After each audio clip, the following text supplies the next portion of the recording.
Good morning, everyone. My name is Abhishek Kumar, and I am chemistry faculty, as you know.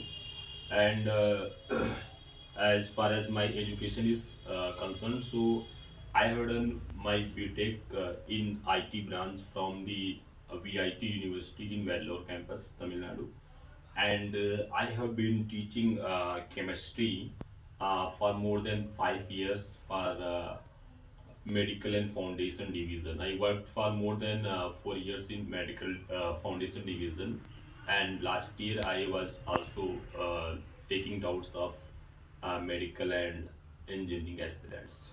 Okay, so this is something brief about myself, and let's start today's topic. आज हम लोग बात करेंगे chemistry में बहुत ही important आपका एक topic है, मोल कॉन्सेप्ट। ठीक है, यहाँ पे हेडिंग लगा लेते हैं हम लोग, मोल कॉन्सेप्ट। ठीक है, तो ये जो आपका टॉपिक है, बेसिकली हम लोग फाउंडेशन केमिस्ट्री की बात कर रहे हैं। तो एटम्स एंड मॉलिक्यूल आपका जो चैप्टर है क्लास 9 CBSE केमिस्ट्री का, उसके अंतर्गत ये टॉपिक आता है। तो हम लोग समझेंगे कि मोल क्या होता है ना, और कैसे हम लोग मोल से रिलेटेड जो भी क्वेश्चंस हैं कैसे उनको सॉल्व करेंगे ना। तो देखो, मोल क्या है, अगर मैं बात करूं मोल एक्चुअली में है क्या, तो mole it is a counting unit या काउंटिंग नंबर। ठीक है, जैसे कि हम लोग रियल लाइफ में बात करते हैं ना, दर्जन की, तो एक 1 डजन क्या होता है, 12 थिंग्स होती हैं, कुछ भी हो सकता है, 12 बनानाज या 12 एनीथिंग, है ना। तो उसी तरह से मोल भी एक नंबर है। तो आप बोलोगे सर ये मोल किसके इक्वल होता है, तो जो 1 मोल होता है बेटा, मैं यहाँ पे लिखता हूँ, जो 1 मोल होता है it is equal to 6.022 into 10⁻23 इस नंबर के इक्वल होता है। ठीक है, अब देखो केमिस्ट्री में जनरली हम लोग किसकी बात करते हैं बेटा, एटम्स की, है ना, या मॉलिक्यूल्स की या आयंस की। तो 1 मोल हम ऐसे लिख सकते हैं, इतने नंबर ऑफ एटम्स हो सकते हैं, या फिर क्या हो सकते हैं, मॉलिक्यूल्स हो सकते हैं, है ना, या फिर आपका कुछ भी हो सकता है, आयंस या नंबर ऑफ इलेक्ट्रॉन। ठीक है, मैं इसे बोलूंगा कि सपोज आपके पास में 1 mole of suppose helium gas होती है ना, एटॉमिक फॉर्म में, उस 1 मोल ऑफ हीलियम गैस है, तो उसका मतलब क्या होगा, same number of atoms of helium gas हो जाएंगे।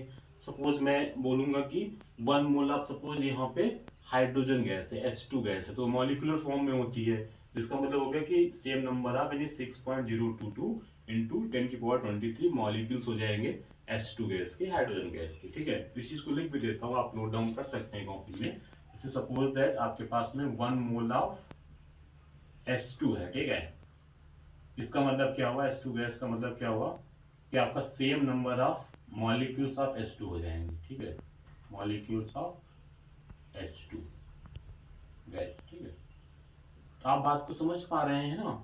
तो ये जस्ट एक नंबर है, और आप बोलोगे सर नंबर कहाँ से आया, तो उसको भी बताते हैं। अच्छा, एक चीज यहाँ पे आप ध्यान दो कि जो ये नंबर है ना बेटा, इसको हम लोग Na से डिनोट करते हैं। किससे डिनोट करते हैं, Na से, है ना। Na का मतलब क्या होता है, अवोगाड्रोस नंबर। ठीक है, अवोगाड्रो साइंटिस्ट के नाम पर ये नंबर दिया गया है। ठीक है, अब ये नंबर एक्चुअली में कहाँ से आया है, तो अगर हम लोग इसकी बात करें तो आप कार्बन समझते हो ना, कार्बन जिसका एटॉमिक मास क्या होता है, C12, है ना। ये most stable isotope of carbon है, C12 बोलते हैं। तो अगर आप इसका 12 ग्राम कंसीडर करें, है ना, if you consider 12 gram of carbon 12 gram of carbon 12, so experimentally it has been observe कि इसके अंदर जो नंबर ऑफ एटम्स है, नंबर ऑफ कार्बन एटम्स हैं, वो कितने देखे गए आपके, nothing but 6.022 into 10⁻23 atoms of carbon, है ना। तो इसी वजह से इसको इस नंबर को एज ए 1 मोल असाइन कर दिया गया। बात समझ गए कि 12 ग्राम ऑफ कार्बन 12, है ना, तो उसके अंदर एक्सपेरिमेंटली देखा गया कि नंबर ऑफ एटम्स कितने थे, इतने थे। तो उसकी टेक्निक थी कि आपका कार्बन के एक एटम का मास निकाला गया, है ना, और उसके बाद में फिर 12 ग्राम सैंपल है, तो उसमें नंबर ऑफ एटम्स आ जाएंगे। उतना डिटेल में आपको नहीं जाना है। ठीक है, तो आपको नटशेल में क्या याद रखना है कि 1 मोल एक नंबर है, और किसके इक्वल है, इस नंबर के, इसको हम अवोगाड्रो नंबर बोलते हैं, Na से रिप्रेजेंट करते हैं। ठीक है, इतनी सी बात तो क्लियर हो गई होगी। अब देखो, अगर हम बात करें कि इसमें क्वेश्चन से कैसे डील करते हैं, है ना। तो क्वेश्चन से डील करने का तरीका ये है, पहले मैं आपको थोड़ा समझाता हूँ। जैसे 1 मोल का मतलब क्या है बेटा, ये आपका Na बोल दो, शॉर्ट में Na एटम्स बोल दो, है ना, या Na पार्टिकल्स बोल दो।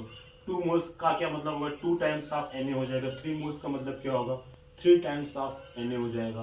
तो अगर आपको नंबर ऑफ मोल्स निकालने हैं, सपोज मैं यहाँ पे फार्मूला बनाने की कोशिश कर रहा हूँ, अगर आपको नंबर ऑफ मोल्स निकालने हैं तो आप कैसे निकाल सकते हो नंबर ऑफ मोल्स। उसके लिए आप क्या करेंगे कि जो भी आपका पार्टिकल्स दिया जाए एटम से मॉलिक्यूल, उसको आप इसी नंबर से यानी Na से डिवाइड कर दो, है ना। जैसे आपको 3 टाइम्स ऑफ दे दिया गया एटम से किसी चीज के, तो क्या करेंगे, Na से डिवाइड कर देंगे तो 3 मोल्स आ जाएंगे। क्लियर है ना बात। तो ये चीज है यहाँ पे। तो बेटा यहाँ पे नंबर ऑफ मोल्स निकालने का फॉर्मूला आप नोट कर सकते हो। फिर हम क्या करेंगे, इस पे बेस्ड क्वेश्चन करेंगे, है ना। तो ये n से डिनोट करते हैं इसको, मतलब डिनोट कर सकते हो, कोई सा रूल नहीं है। तो small n is equal to आपका हो जाएगा कैपिटल N, फिर नंबर ऑफ पार्टिकल्स हो जाएंगे, ठीक है। और ये क्या है आपका, ये तो आपको पता ही है, ये सबको मालूम होता है, Na है अवोगाड्रोस नंबर। ये कैपिटल N आप लिख लो, ये क्या है, नंबर ऑफ जो भी पार्टिकल्स आपके दिए जाए, ठीक है। एक सेकेंड यहाँ पे, ये क्या है आपका बच्चे, नंबर ऑफ पार्टिकल्स ना। अब पार्टिकल्स कुछ भी हो सकता है, केमिस्ट्री चल रही है तो एटम से मॉलिक्यूल ही आपको दिया जाएगा, है ना। तो ये चीज आपने फॉर्मूला नोट कर लिया होगा, ठीक है।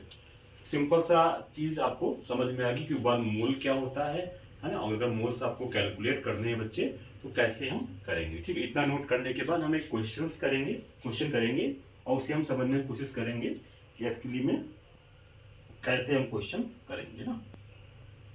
तो चलो नोट डाउन करो कि आपके पास में लेट्स से ओजोन गैस है, ओजोन समझते हो ना, O3, ठीक है। Let's say we have ozone gas, O3 gas, and we have let's say 18.066 into 10 to the power 24, है ना।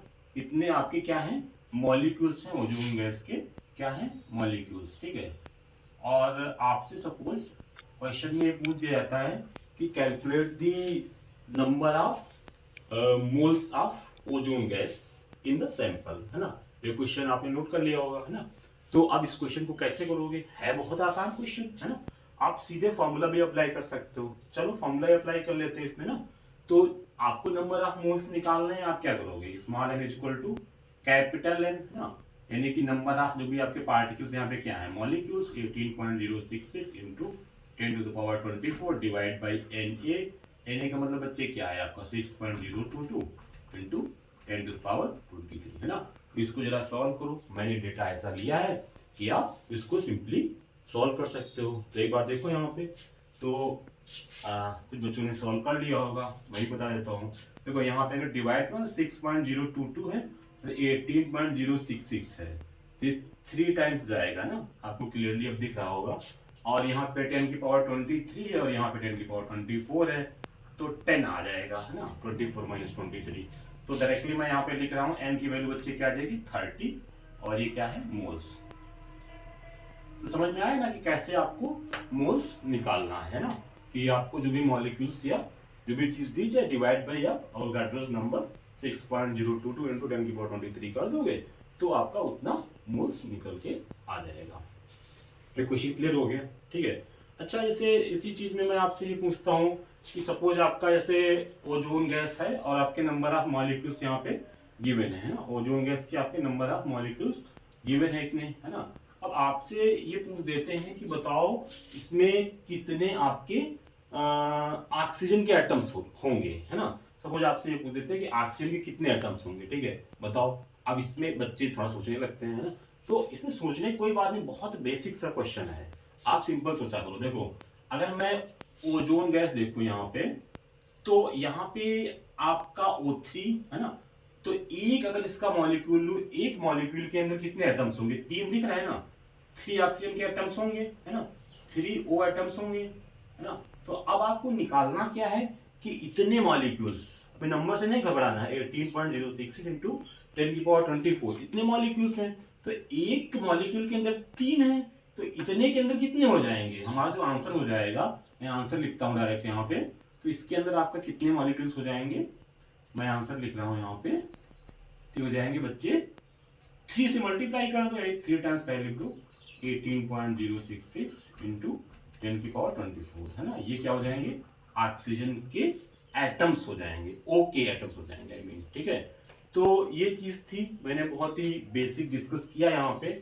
आई थिंक आपको समझ में आ गया होगा। मोल में और भी काफी चीजें हैं जिसको आराम से पढ़ा सकते हैं, है ना, और डिटेल में ये चीजें हम लोग देखेंगे, आगे भी चलता रहेगा अगली क्लासेस में। तो चलिए आज अभी इस वीडियो के लिए इतना ही रखते हैं, है ना। Thank you so much for watching the video, to see you again.